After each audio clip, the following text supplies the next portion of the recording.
All right. Hey, everyone. Welcome to another episode of Trading Bitcoin with your host, Vays. Man, doing the stream way later than I expected, but let's go ahead and do it. I will also do a Q&A right after. The Q&A will run till the end of the year, and then I have other ideas. This was just a bit of a test run. Okay, let's go straight to the screen share and see what's going on with the charts. Hope everyone's doing well. Audio is good, thank you.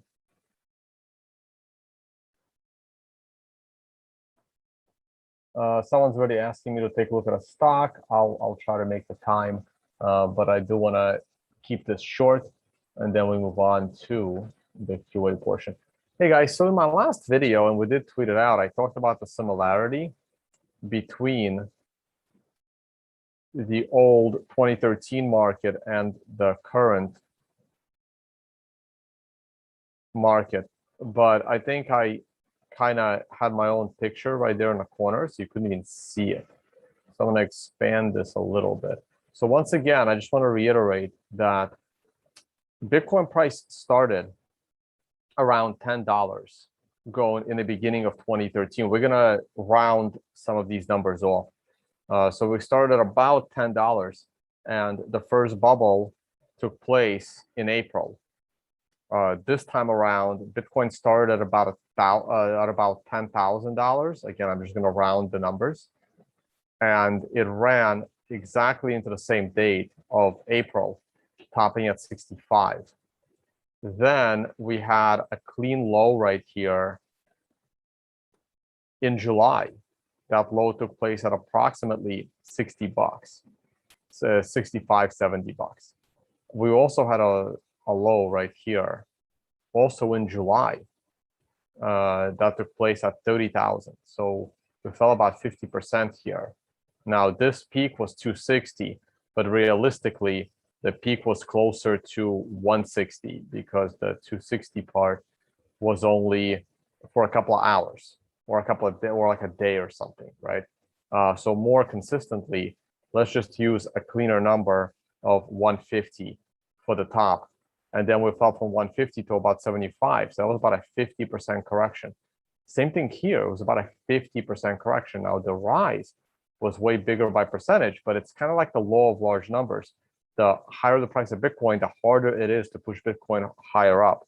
So I would never expect us to go from $10 to 150. That's without that kind of percentage will never happen again.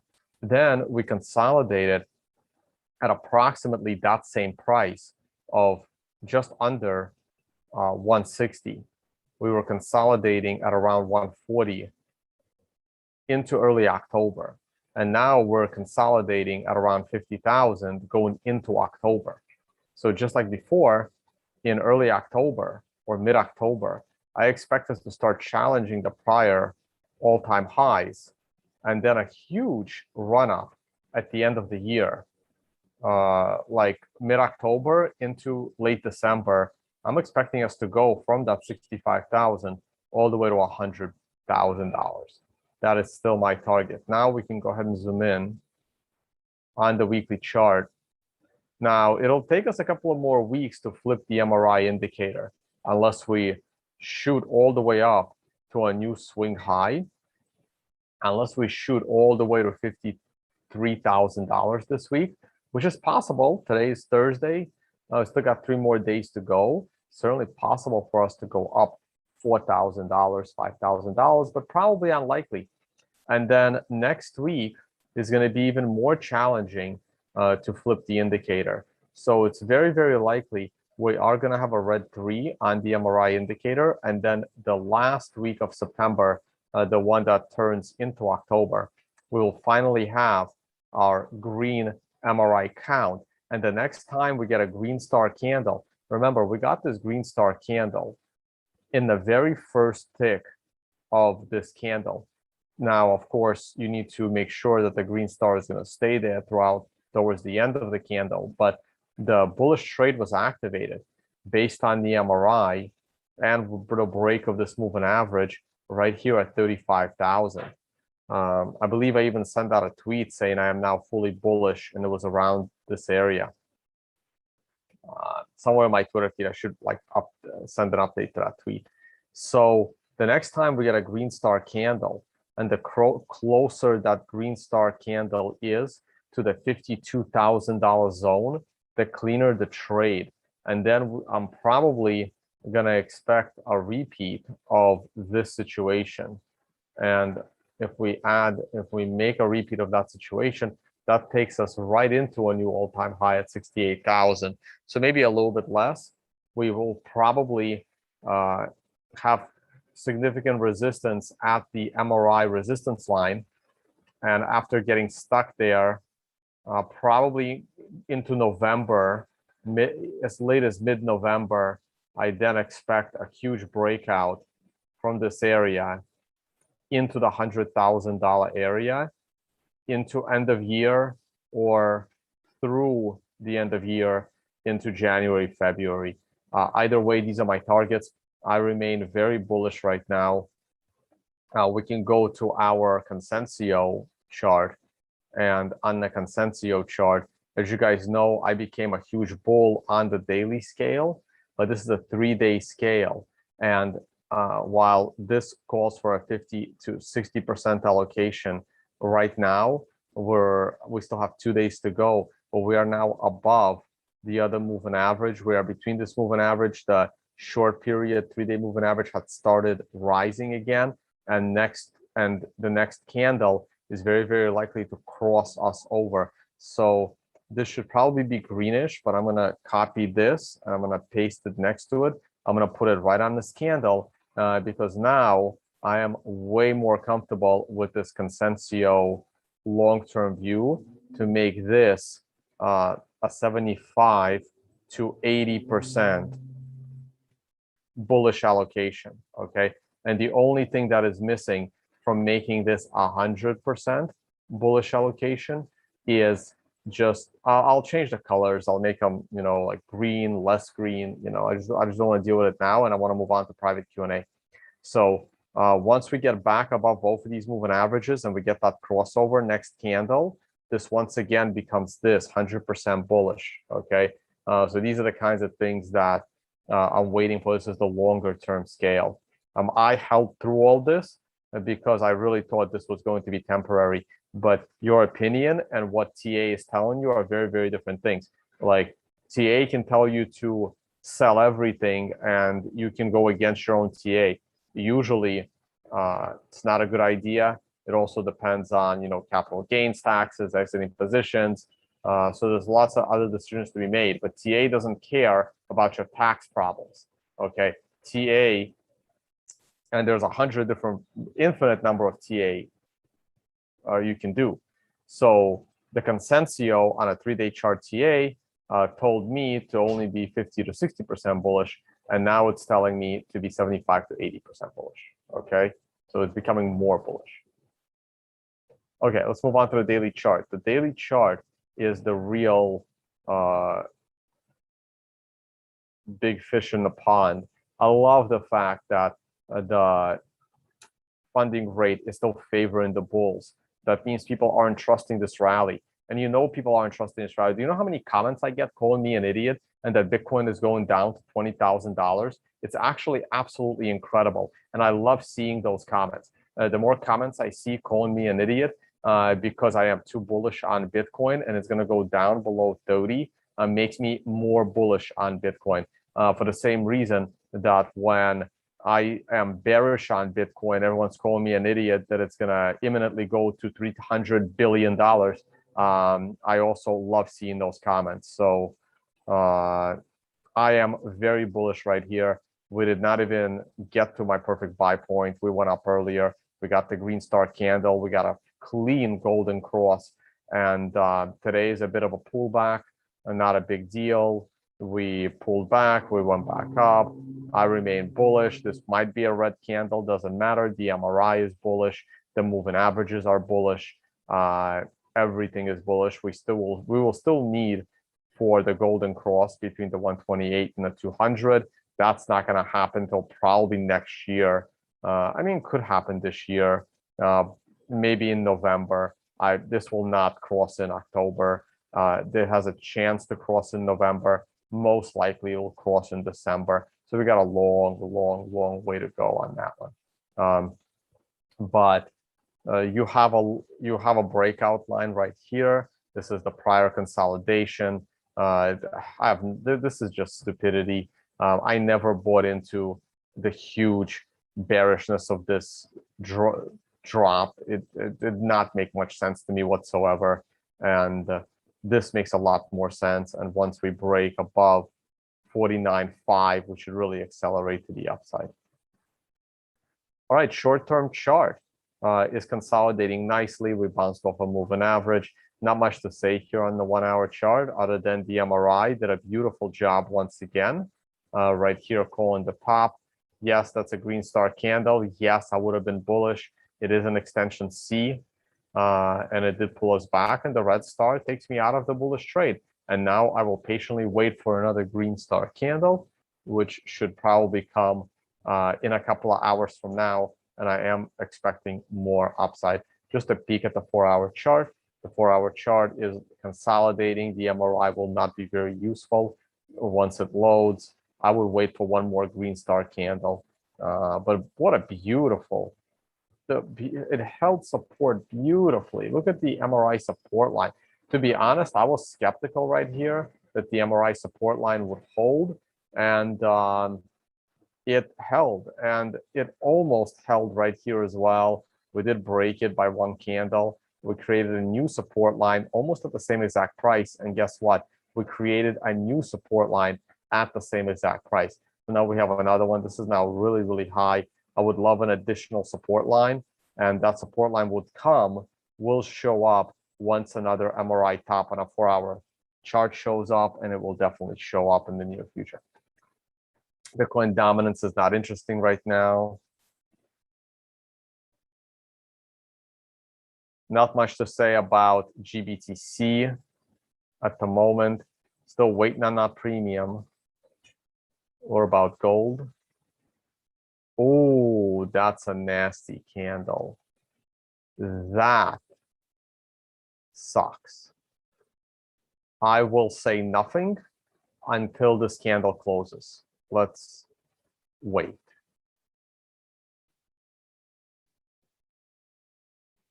This is oil. I am bullish on oil. I've been bullish on oil. I'm expecting a new all-time high.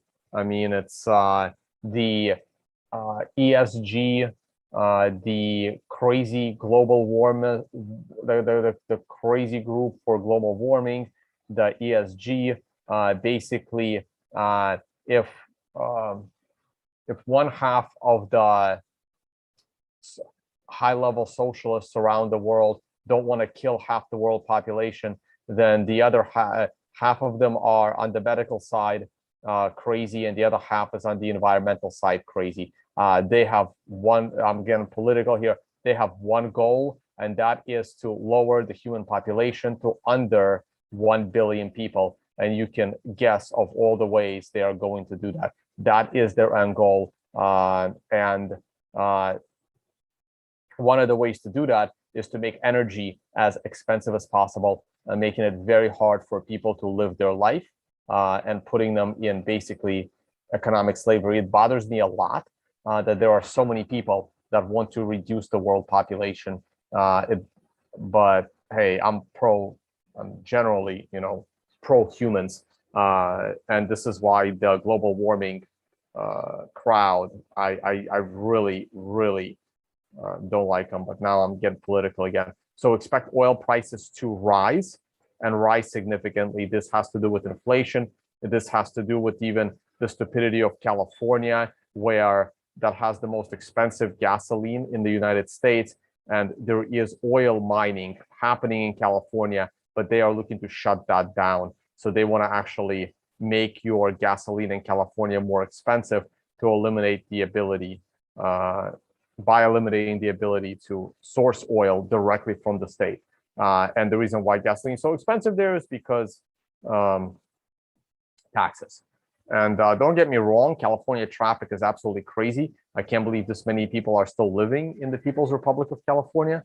But in any case, it's insane. So expect the price of oil to break $100 in the very, very near future.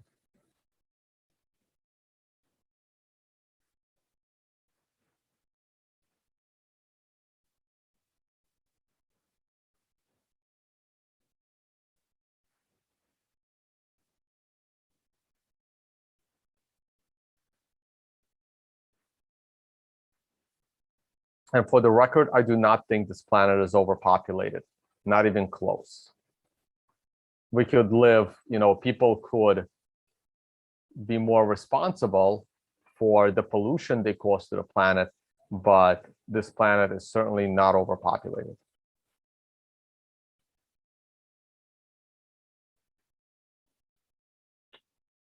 All right, so as you guys know, I believe the stock market has bottomed. I do not like this consolidation near the lows.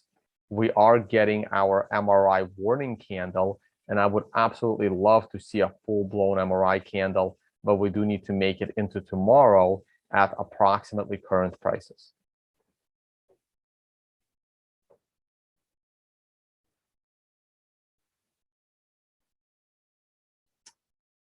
All right, that's pretty much it. Someone asked me to look at a stock. Hold on, let me see here. I'll entertain one stock, only because it's not a shitcoin. ATAI.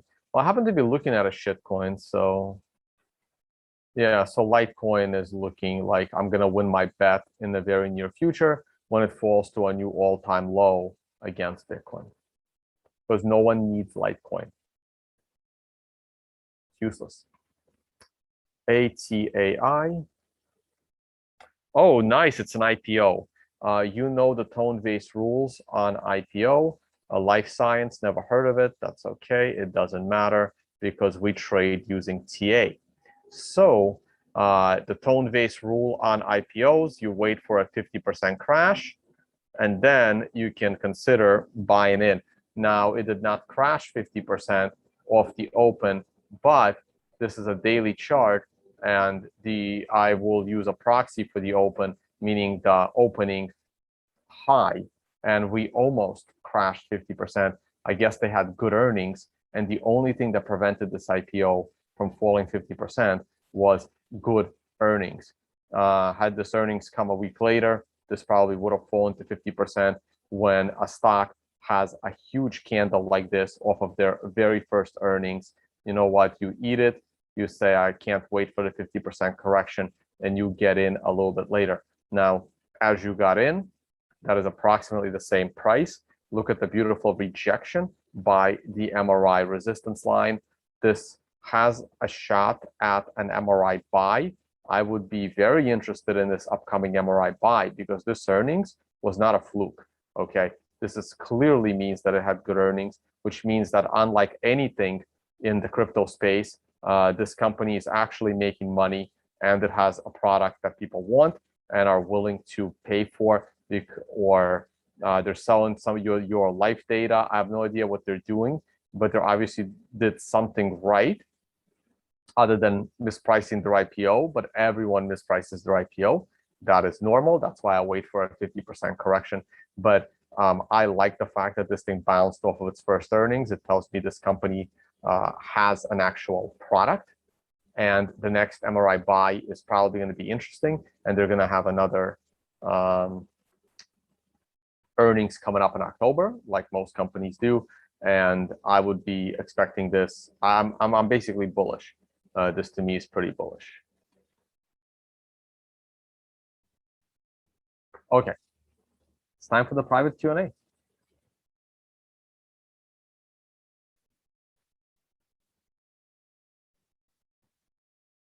NVDA, PayPal. We smoke Bitcoin. Thank you so much, man. Haven't seen you in my chat in a while. Thank you for the super chat as always. I'm gonna do this real quick, guys. Let me see how many people are waiting for me in my private QA session. Okay, it's not too many people, so maybe I can but I also don't want to keep these public videos too long. All right, we got good stocks. We got NVIDIA, SQ, and PayPal. I'm gonna look at PayPal first. I'm gonna forget that ticker. Not the ticker, but I'm gonna forget the PayPal I don't normally look at. PayPal on a long-term scale is looking really, really good. I like the consolidation at the top. A lot more people are starting their own businesses because they're getting fired for not being vaccinated. And PayPal, this will probably benefit PayPal a lot because PayPal is a payment processor.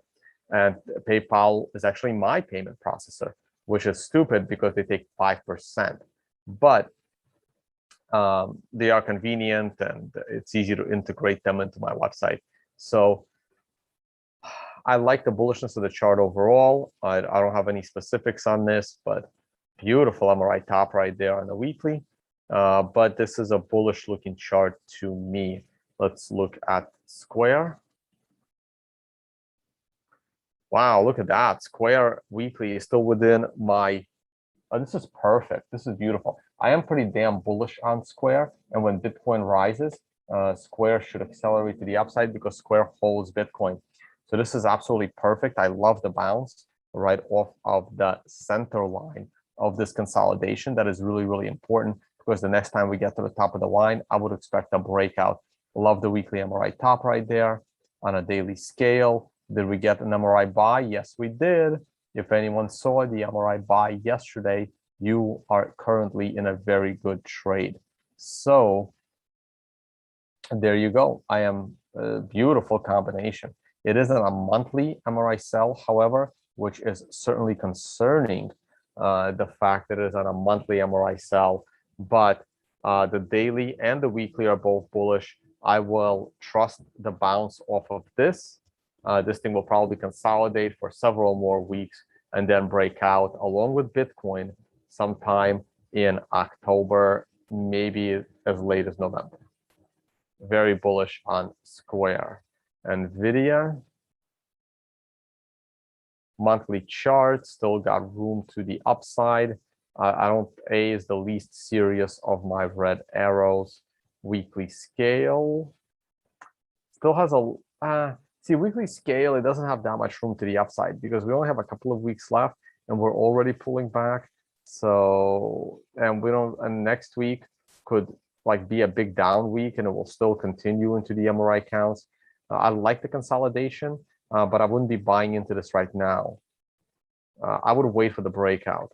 So I would wait a couple of like a week or two, and I would wait for a breakout before I go long. It's actually at the same exact price as Square, ironically. So I would wait for the breakout of this consolidation before entering NVIDIA. That's what I would do. You guys do whatever you like, but that's what I would do.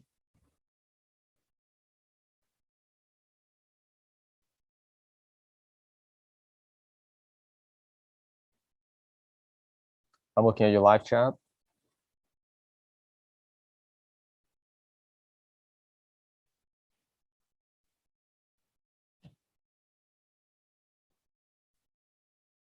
Yeah, look, it's a challenge, guys. It's a challenge to get vaccinated or not to get vaccinated, right? Because many, many countries will basically, they may not even allow you to buy food. They may not let you go to a restaurant. They may not allow you to buy food. And I have no idea how this is going to be enforced other than making you scan a digital ID card everywhere you go. But I guess if the government gets, 95% compliance on the vaccine, they may just say, okay, 95% of our citizens are vaccinated, and therefore we don't need to have people walk around with their digital IDs. But, will you be willing to wait to be that 5% and then the government turns it off? But also, if the government knows that 95 to 98% of their population has been vaccinated, it's very easy for them to now go door to door with guns and a doctor or I don't even want to call them doctors anymore. You guys have no idea how much. I don't. It's turning political again. I literally have about my respect for doctors. Doctors was one of the professions I respected the most. And I am close to respecting doctors as much as I respect politicians or car salesmen. Like at this point, I'd rather talk to a car salesman than a doctor at this point, because that's how much respect I have lost for that profession. It is insane what is happening. So if your country vaccinates 98 to 99% of its citizens, they now have the ability to bring a CDC agent with their guns and a needle to your door, and they can enforce this. So the more people comply, the easier it will be for them to force everyone else to comply. It's hard, and those that are resourceful and they find a way to get fake certificates, they're also complying with the fact that the government is making them do it, right? So the best compliance, of course, is for the majority of the country not to do it, because then there's nothing they can do. But if let's say 60% of the country gets a real vaccine, well, that's the thing, right? You can't have 30% of a country get a fake vaccine because the government will know. But let's say 90% of the country gets a real vaccine and 9% of the country gets a fake one. Now there's 99% compliance. And as far as the government's concerned, everyone has complied. And therefore, they got their way and no one stood up to the vaccine passports.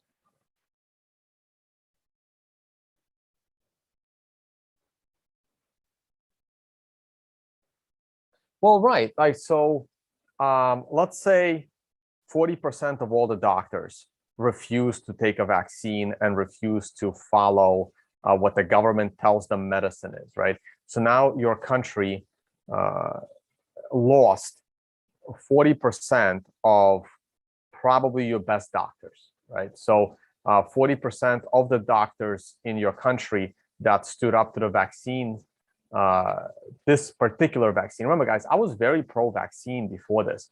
I had 2 vaccines done in early 2020 and 2 boosters.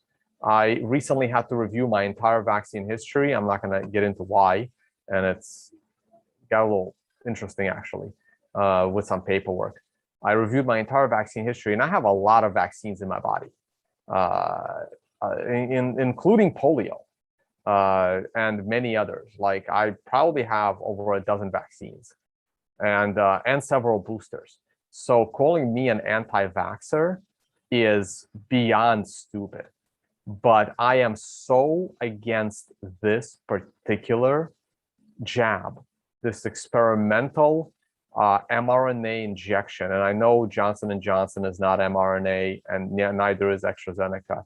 But I am so against this particular one that I have become a full-blown anti-vaxxer to the point that I would never trust the polio vaccine, the measles vaccine ever again, because at this point, I believe they're gonna stick this garbage into the good traditional vaccines. I no longer trust the old vaccines because of this new vaccine. This is what happened. And like I said, a year and a half ago, I was completely pro vaccines. So back to the doctors, right? So if 40% of the doctors in your country end up quitting, now you trust the doctors that remained even less. And all the new doctors that come up are now coming up through the bad batch of doctors that would remain. So, and this is why the profession of being a doctor will get completely disrespected going forward. It's like the doctors that used to bleed people to make them better.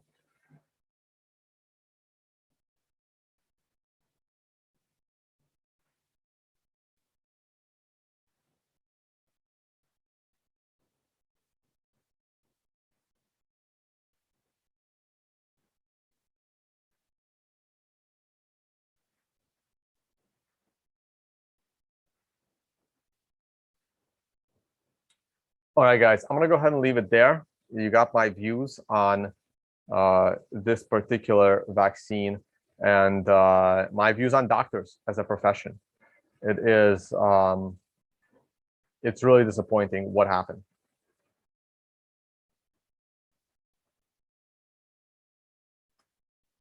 Oh, I'm gonna release another video soon. I mean, of course, I didn't promote anything as usual. Please come and support Understanding Bitcoin in Dubai, where we're not going to keep it political, and we're just going to teach people how to set up wallets and use Bitcoin. There is a YouTube channel for Understanding Bitcoin.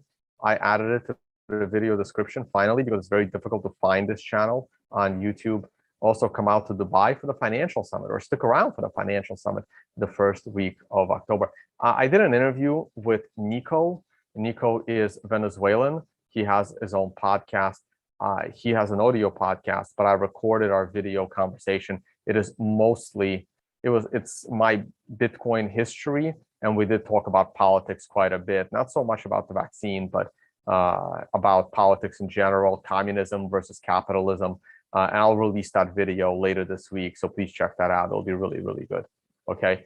Tomorrow I have an interview with Embly, and I'm still going to try to get Adam back since I am here in Malta. And I'll try to get Adam back in person for an interview.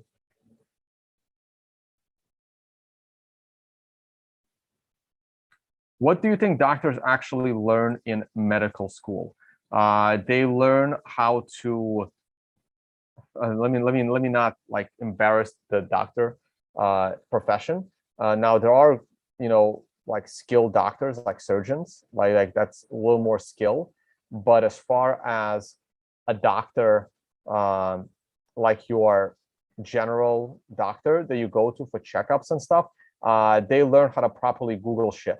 That's basically what they do. You go to a doctor for him to look at something, and then he goes into his little room and then he starts looking it up. Which is important, right? Your doctor's ability to do a diagnosis is really important. And the way a doctor generally does a diagnosis is that he looks up whatever the hell he saw in your body or whatever the hell tests came back with, because it's impossible to remember all that information. So a doctor's ability to properly diagnose you is his skill set.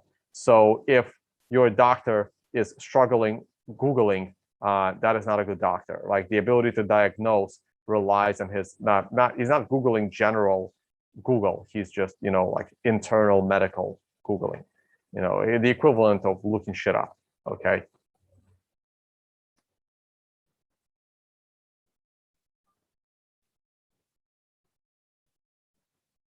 And they also learn a lot of bureaucracy.